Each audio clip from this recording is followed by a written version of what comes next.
Identity ഫംഗ്ഷനായ y = x use ചെയ്ത് graph plot ചെയ്യാനാണ് പറഞ്ഞിരിക്കുന്നത്. So the function is y = x. എക്സിന് ഡിഫറെൻറ്റ് വാല്യൂസ് കൊടുക്കുക, നെഗറ്റീവ് വാല്യൂസ്, 0, പോസിറ്റീവ് വാല്യൂസ് കൊടുത്ത് y എന്താണെന്ന് കണ്ടുപിടിക്കണം. ആ പോയിൻറ്റ്സ് XY പോയിൻറ്റ്സ് ചേർത്ത് ഗ്രാഫ് നമ്മൾ പ്ലോട്ട് ചെയ്യണം. ആദ്യം x = 0 കൊടുക്കുക. Then the value of the y is 0.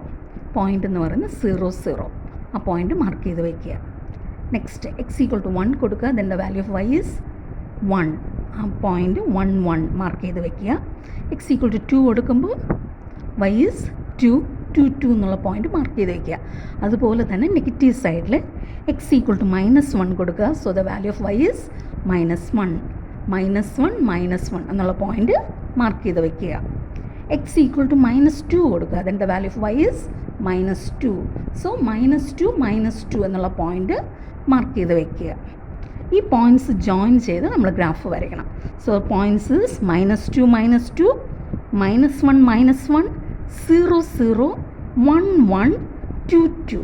ആ പോയിൻറ്റ്സ് ചേർത്ത് ഗ്രാഫ് വരയ്ക്കുക. This is the graph of the function, identity function y = x.